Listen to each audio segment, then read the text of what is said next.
भारत का सबसे बड़ा राजनीतिक षड्यंत्र रचा। आम आदमी पार्टी को खत्म करने के लिए आम आदमी पार्टी के सबसे बड़े 5 नेताओं को जेल में डाल दिया गया। यहाँ तक कि सिटिंग चीफ मिनिस्टर, जो आज तक भारत के इतिहास में कभी नहीं हुआ, सिटिंग चीफ मिनिस्टर को उसके घर से घसीटकर जेल में डाला गया और 6 महीने तक जेल में रखा गया। हमारे उप मुख्यमंत्री मनीष सिसोदिया जी, उनको लगभग 2 साल तक जेल में रखा गया। पूरा का पूरा फर्जी केस था। हमारे ऊपर कीचड़ फेंका गया। 24 घंटे टीवी चैनलों के ऊपर डिबेट चलते थे, खबरें दिखाई जाती थी, केजरीवाल भ्रष्ट है, केजरीवाल भ्रष्ट है।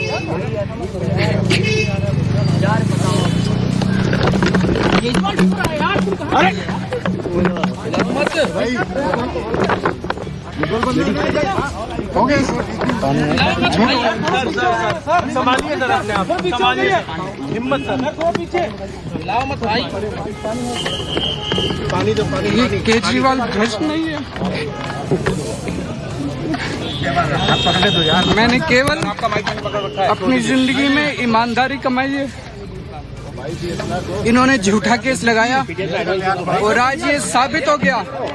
कोर्ट ने कहा है कि केजरीवाल कट्टर ईमानदार है, मनीष सिसोदिया कट्टर ईमानदार है, आम आदमी पार्टी कट्टर ईमानदार है। मैं प्रधानमंत्री जी से कहना चाहता हूं, सत्ता के लिए इस तरह से खिलवाड़ मत कीजिए देश के साथ, इस तरह से संविधान के साथ खिलवाड़ मत कीजिए। आपको सत्ता चाहिए, अच्छे काम कीजिए। आज देश के सामने इतनी बड़ी बड़ी समस्याएं हैं, महंगाई है, बेरोजगारी है, पूरे देश में सड़कें टूटी पड़ी है, चारों तरफ पोल्यूशन ही पोल्यूशन हो रहा है, चारों तरफ देश में इतनी समस्याएं हैं। उन समस्याओं का समाधान करके सत्ता में आइए ना। केजरीवाल पे, आम आदमी पार्टी पे झूठे केस क्यों करते हैं? अच्छा काम करके सत्ता में आइए। इस तरह के झूठे केस करना और 24 घंटे विरोधियों के, विपक्षियों के खिलाफ ऊट पटांग के केस करना, उनको जेल में डालना, ये एक प्रधानमंत्री को शोभा नहीं देता। इससे देश आगे नहीं बढ़ेगा। देश आगे तब बढ़ेगा जब जनता की समस्याओं का समाधान किया जाएगा। कोर्ट ने सीबीआई के ऊपर आज एक बार फिर गर्व हो रहा है देश के संविधान पर, बाबा साहब अम्बेडकर पर, जिन्होंने इतना शानदार संविधान दिया और सत्य की जीत हुई है। सर सीबीआई के ऊपर भी सर പൊട്ടിക്കരഞ്ഞുകൊണ്ടാണ് അരവിന്ദ് കെജ്രിവാൾ കോടതിയുടെ തീർപ്പിനോട് പ്രതികരിച്ചത്. മനീഷ് സിസോദിയെ ജയിലിലടച്ചു. അത് പറഞ്ഞുകൊണ്ട് വിശദീകരിക്കുന്നതിനിടയിൽ, മാധ്യമങ്ങളോട് സംസാരിക്കുന്നതിനിടയിലാണ് കെജ്രിവാൾ പൊട്ടിക്കരഞ്ഞത്. ആം ആദ്മി പാർട്ടിക്ക് വലിയ തകർച്ച ഡൽഹിയിൽ ഉണ്ടാക്കിയത് മദ്യനയ അഴിമതി കേസായിരുന്നു. ആം ആദ്മി പാർട്ടി സർക്കാർ ഡൽഹിയിലും കേന്ദ്ര സർക്കാർ BJPയുടെ നേതൃത്വത്തിലും ഏറ്റുമുട്ടൽ രൂക്ഷമായിരുന്നു. അതിൻ്റെ തുടർച്ചയായിട്ടായിരുന്നു ഡൽഹി മദ്യനയ അഴിമതി ആരോപണം ഉയർന്നു വന്നത്. അന്ന് ഈ മദ്യനയ അഴിമതി ആരോപണവുമായി ബന്ധപ്പെട്ട കേസുകളുടെ തുടക്കമുണ്ടായത് ചീഫ് സെക്രട്ടറിയുടെ റിപ്പോർട്ടിൽ നിന്നായിരുന്നു. നയരൂപീകരണ നടപടിക്രമങ്ങളിൽ വലിയ പിഴവുകൾ ചൂണ്ടിക്കാണിച്ചുകൊണ്ട് ഡൽഹി ചീഫ് സെക്രട്ടറി ആയിരുന്ന നരേഷ് കുമാർ 2022 ജൂലൈയിൽ അന്നത്തെ ലഫ്റ്റനന്റ് ഗവർണർ വിനയ് കുമാർ സക്സേനയ്ക്ക് സമർപ്പിച്ച റിപ്പോർട്ട്, അതിന്റെ തുടർച്ചയായിട്ടാണ് ഇങ്ങനെയൊരു കേസ് ഉയർന്നു വന്നത്. അന്നത്തെ എക്സൈസ് മന്ത്രി കൂടിയായിരുന്ന ഡൽഹി ഉപമുഖ്യമന്ത്രി മനീഷ് സിസോദിയ എടുത്ത ഏകപക്ഷീയമായ തീരുമാനങ്ങൾ സർക്കാരിന് 580 കോടിയുടെ സാമ്പത്തിക ബാധ്യത വരുത്തി എന്തായിരുന്നു ആദ്യത്തെ റിപ്പോർട്ട്. ഈ റിപ്പോർട്ട് ആ പിഴവുകൾ ചൂണ്ടിക്കാണിച്ചുകൊണ്ട് അത് CBIക്ക് കൈമാറിയതോടെയാണ് സിസോദിയുടെ അറസ്റ്റിലേക്ക് നയിക്കപ്പെട്ടത്. Sisodia, AP communications incharge Vinay Nair എന്നിവർ ഉൾപ്പെടെ അന്ന് 14 പേർ CBIയുടെ FIRൽ പ്രതിപ്പട്ടികയിലേക്ക് വന്നു.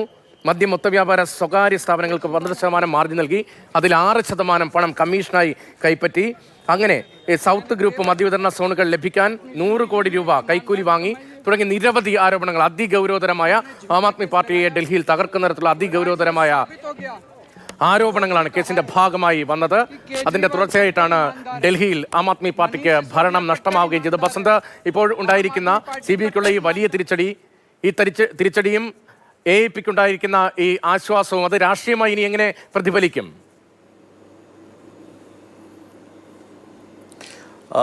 രതീഷ്, അല്പസമയം മുമ്പ് അല്ലെങ്കിൽ ഇപ്പോൾ ദൃശ്യങ്ങളിൽ കാണുന്നത് ഒരു പക്ഷേ ഡൽഹിയിൽ BJPയെ വീണ്ടും വലിയ പ്രതിസന്ധിയിലേക്ക് തന്നെ കൊണ്ടുപോകും എന്നുള്ളതാണ്.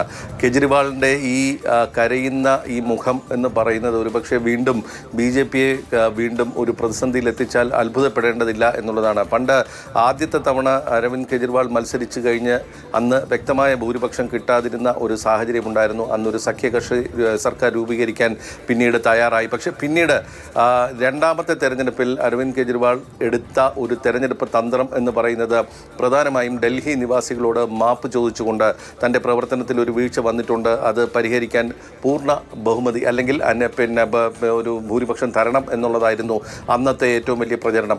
സമാനമായ തരത്തിൽ തന്നെയാണ് ഇപ്പോൾ അരവിന്ദ് കെജ്രിവാൾ പ്രതികരിച്ചിരിക്കുന്നത്. ഞാൻ അഴിമതിക്കാരനല്ല എന്ന വിചാരണ കോടതി തന്നെ ഇപ്പോൾ വ്യക്തമാക്കിയിരിക്കുന്ന ഒരു സാഹചര്യമാണുള്ളത്. എന്നെ അഴിമതിക്കാരനെന്ന് മുദ്ര കുത്താനാണ് BJP ശ്രമിച്ചത്, അത് പരാജയപ്പെട്ടിരിക്കുന്നു. എന്നെ തോൽപ്പിക്കാൻ നിങ്ങൾ നേരായ മാർഗങ്ങൾ സ്വീകരിക്കുക, രാഷ്ട്രീയ മാർഗങ്ങൾ സ്വീകരിക്കുക എന്നുള്ളതാണ് ഇപ്പോൾ അരവിന്ദ് കെജ്രിവാൾ പറയുന്നത്. ഒരുപക്ഷെ ഇനി 5 കൊല്ലം BJPക്ക് ഡൽഹിയിൽ വലിയ പ്രശ്നങ്ങളൊന്നുമില്ല. ഒരുപക്ഷെ ട്രിപ്പിൾ എഞ്ചിൻ സർക്കാരാണ് ഇപ്പോൾ ഡൽഹിയിലുള്ളത്. അതായത് കേന്ദ്ര സംസ്ഥാന മുനിസിപ്പൽ ഭരണങ്ങളൊക്കെ തന്നെ BJPയുടെ കയ്യിലുള്ള ഒരു സാഹചര്യത്തിൽ വരുന്ന 5 കൊല്ലത്തെ പ്രശ്നങ്ങളുണ്ട്. പക്ഷേ വരാൻ പോകുന്ന ചില തെരഞ്ഞെടുപ്പുകളുണ്ട് ഗുജറാത്ത് അടക്കമുള്ള സ്ഥലങ്ങളിൽ. ഗുജറാത്തിൽ 2027 വരുമ്പോൾ കഴിഞ്ഞ തെരഞ്ഞെടുപ്പിൽ BJPക്ക് വലിയ വെല്ലുവിളി ഉയർത്തിയത് കോൺഗ്രസിനേക്കാൾ ഉപരി അവിടെ ആം ആദ്മി പാർട്ടിയാണ്. ഒരുപക്ഷെ ആ പ്രതിച്ഛായ ഇപ്പോൾ അരവിന്ദ് കെജ്രിവാളിന് ഈ കോടതി വിധിയോടെ ലഭിക്കുന്ന ഒരു പ്രതിച്ഛായയുമായി ഗുജറാത്തിൽ അരവിന്ദ് കെജ്രിവാൾ വീണ്ടും തെരഞ്ഞെടുപ്പിലേക്ക് ഇറങ്ങുന്ന അല്ലെങ്കിൽ തെരഞ്ഞെടുപ്പ് പ്രചാരണത്തിന് ഇറങ്ങുന്ന ഒരു സാഹചര്യം വന്നു കഴിഞ്ഞാൽ ഗുജറാത്തിലെ സാഹചര്യങ്ങളും മാറ്റം വരാം. പഞ്ചാബിൽ അരവിന്ദ് കെജ്രിവാളിൻ്റെ ആം ആദ്മി പാർട്ടിയാണ് അധികാരത്തിലുള്ളതെങ്കിലും വലിയ വെല്ലുവിളികൾ നേരിടുന്ന ഒരു സാഹചര്യമുണ്ട്. പക്ഷേ അത് വീണ്ടും മാറുന്ന ഒരു സാഹചര്യമുണ്ട്. ഒരുപക്ഷെ അരവിന്ദ് കെജ്രിവാളിനെ അഴിമതിക്കാരനെന്നുള്ള മുദ്രകുത്തി തകർക്കുന്നതിൽ വിജയിച്ച BJPക്ക് ഒരു വലിയ തിരിച്ചടിയാണ് ഇപ്പോൾ ഈ കോടതി വിധി എന്നുള്ള കാര്യത്തിൽ സംശയമില്ല. നേരത്തെ പറഞ്ഞ പോലെ അതിൻ്റെ സാങ്കേതികത്വം ഒക്കെ മാറ്റിവെച്ചാൽ അരവിന്ദ് കെജ്രിവാളിൻ്റെ മുഖം എന്ന് പറയുന്നത് അഴിമതിക്കെതിരെ ഉള്ള ഒരു പോരാളി എന്നുള്ള തന്നെയാണ്. ഇന്ത്യ അഗെയിൻസ്റ്റ് കറപ്ഷൻ എന്നുള്ള ആ പ്രസ്ഥാനത്തിലൂടെ കടന്നു വന്ന അണ്ണാ ഹസാരെയുടെ അനുയായിയായി പിന്നീട് തെരഞ്ഞെടുപ്പ് രംഗത്ത് വരികയും ഡൽഹിയിൽ അപ്രതീക്ഷിതമായി വർഷങ്ങൾ അധികാരത്തിലിരുന്ന കോൺഗ്രസിനെയും ഷീലാ ദീക്ഷിതിനെയും തകർത്തുകൊണ്ട് അധികാരത്തിൽ വരുന്ന ഒരു കെജ്രിവാൾ. പക്ഷെ പിന്നീട് അങ്ങോട്ട് ആദ്യത്തെ 2 ടേം നല്ല രീതിയിൽ ഭരിച്ചെങ്കിൽ പിന്നെ ഈ മദ്യ ഇടപാടാണ് ഒരുപക്ഷെ അരവിന്ദ് കെജ്രിവാളിനെയും അല്ലെങ്കിൽ ആം ആദ്മി പാർട്ടിയും വെട്ടിലാക്കിയത് എന്നുള്ള കാര്യത്തിൽ സംശയമില്ല.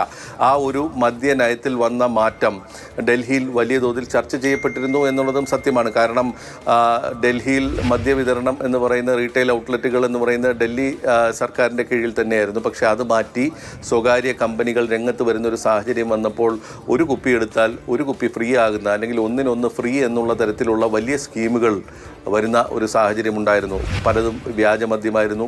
ഇതിലൊരു തെലങ്കാന കണക്ഷൻ വന്നത് SCRൻ്റെ മകൾ കവിത കൂടി ഇതിൽ ഉൾപ്പെടുന്നതാണ്. അതായത് തെലങ്കാന അടിസ്ഥാന ഒരു കമ്പനി കൂടി ഈ ഇടപാടിലേക്ക് കടന്നു വരുമ്പോൾ ഇതിൻ്റെ രാഷ്ട്രീയ മാനം വലുതാകുകയും ചെയ്യുന്ന ഒരു സാഹചര്യം വന്നു. കവിത അടക്കം അറസ്റ്റിലാകുന്ന ഒരു സാഹചര്യം വന്നു. അപ്പോൾ ഇത് BJPയെ സംബന്ധിച്ചിടത്തോളം ഇപ്പോൾ ഈ ഒരു കോടതി വിധി അല്ലെങ്കിൽ അതിനെ തുടർന്നുള്ള അരവിന്ദ് കെജ്രിവാളിൻ്റെ ഈ പ്രതികരണവും BJPയെ ശരിക്കും വെട്ടിലാക്കും രാഷ്ട്രീയമായി എന്നുള്ള കാര്യത്തിൽ സംശയമില്ല.